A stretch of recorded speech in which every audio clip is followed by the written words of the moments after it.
Hello, everybody. Welcome back to the Jack in the Box High School Football Report on this Friday the 13th. I'm Chris Francis. A full 8 minutes of highlights and scores coming your way, and our Player of the Week honors as well. But we're going to start down south, where last year's 4A state runner-up Lake Stevens met Lincoln. The Vikings fell behind in the first quarter after a fumble. Jediah Hayes with a 16-yard run to capitalize for the Abes, and they led 6-0, though the Vikes did answer back. Kason Kinchin, a 23-yarder.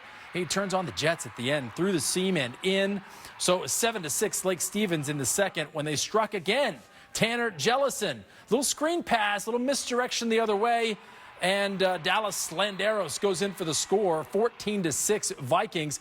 The Abes, hey, they shrugged it off. They hung with the Vikings for most of this game. Caden Filer to Jalen Clark. He's got a guy all over him, but what a catch that was. They tacked on the two-pointer, so it was tied at 14.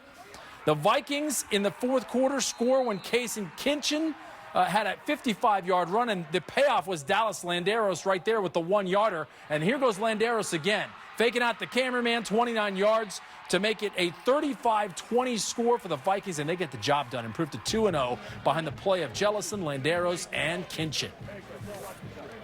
Having Kason and all of our receivers on the edge and throwing deep balls to them is like, I mean, wherever I put it, they're going to go catch it. Besides the one pick, I mean, could have placed it towards the middle of the field, but they're going to go get the ball. It was kind of two heavyweights punching back and forth and counterattacking each other. They score first. We're able to come down and score again, 7. We score again, 14, and they come down and score 14-12, 14-13, whatever. We score right before halftime. They almost score before halftime.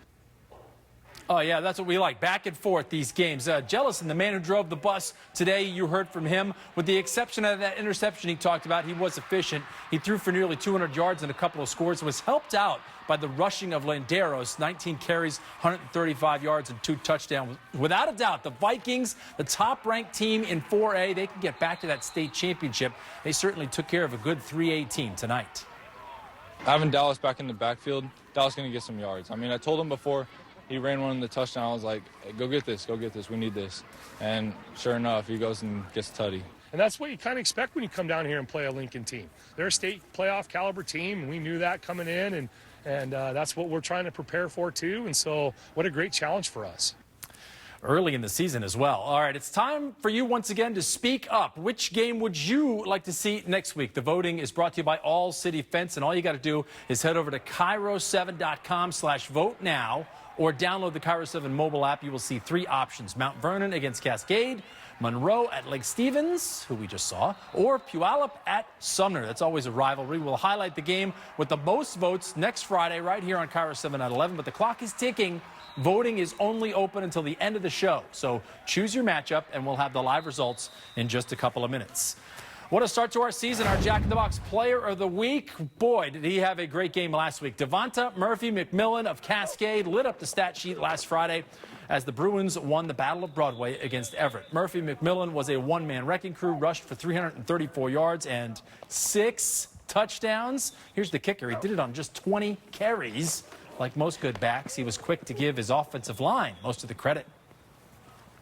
It feels really good, just knowing that they're going to do their job. I already know they're going to be disciplined and just do, and I'll do my job and they can just do theirs. He almost has like this out-of-body experience when he plays because he's tremendous at practice, but there's this extra gear he has when he plays ever since we've seen him in middle school.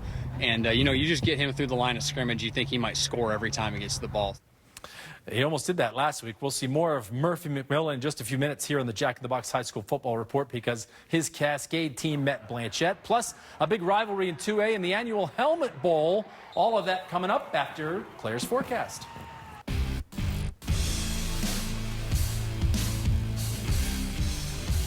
Welcome back once again to the Jack in the Box High School Football Report. We have the live voting results for the fan favorite matchup coming up. You have a few minutes to vote on KIRO7.com/vote now. As for the matchup you chose last week, Franklin Pierce taking on Washington, the annual Helmet Bowl. The Patriots knocked FP out of the second tier of the division this season, so the Cardinals trying to fight their way back in. Both teams turned the ball over on downs before Austin T got the Patriots on the board with a nice pass to Denis Yevchev. 72-yard touchdown. They missed the two-point try, but they still led it 6-0. So maybe they're working their way back. But this one was a defensive grind, almost more flags than positive yards. Teague got sacked by Dylan Pratt of the Cardinals. But just before the half, FP finally got in gear. Claudel Quinlan, it's almost like they woke up after this touchdown. Cardinals scored 41 unanswered points, and they win it 41-6. Just down the road, Puyallup looking for a 2-0 start, heading into next weekend showdown with Sumner. It was 7-0 Vikings at halftime when Luke Holcomb took Puyallup down the field. Touchdown to Angel Sanchez right there. The Vikings defense also big, snuffed out a lot of plays. There's Danny Uluala-Ukepa, and he's going to chase down the quarterback and, yeah, get him on the ground. Tyler Martin goes down. That's a sack. Puyallup's offense took advantage on the next drive. All kinds of time to throw. Holcomb with a dart to Joseph Dwyer.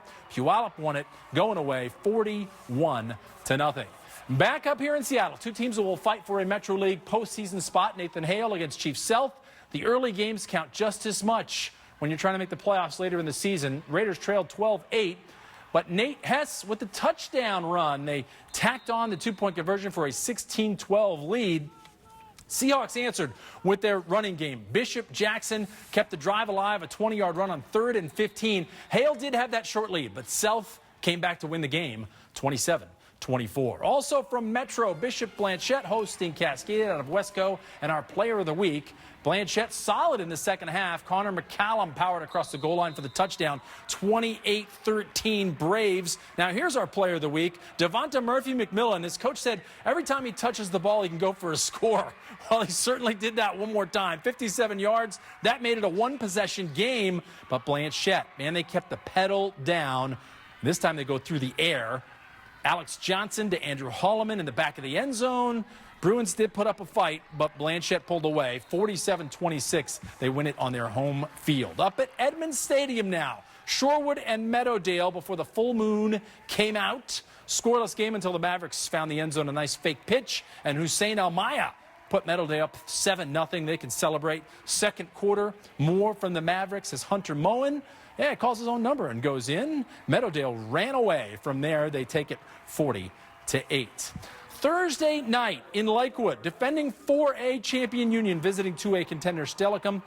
Titans jumped out early in this one, but Sentinels had some plays on defense to slow them down. Sam and Hiram Stowers, the brothers combining on the sack. Second drive now for Union. Isaiah Jones snuck it across the goal line. They had a 13-0 lead. Titans defense covered Emeka Egbuka very tight, so Chance McDonald had to go for other targets. Isaiah Devine nearly scoring, but he fumbles the ball, and you can't do that against the champs. It was that kind of night for Stellicum. They fall 41-13. Okay, we mentioned the voting for next week's fan favorite matchup would last until the end of the show. We're at the end of the show. The fan favorite matchup is Puyallup at Sumner. That's not a surprise. It's a great rivalry. We'll feature those two teams next Friday night. Thanks to our sponsor, All City Fence, and to you for taking the time to vote. And that is going to do it for this week's edition of the Jack in the Box High School Football Report. More scores and highlights on KIRO7.com. We'll be right back.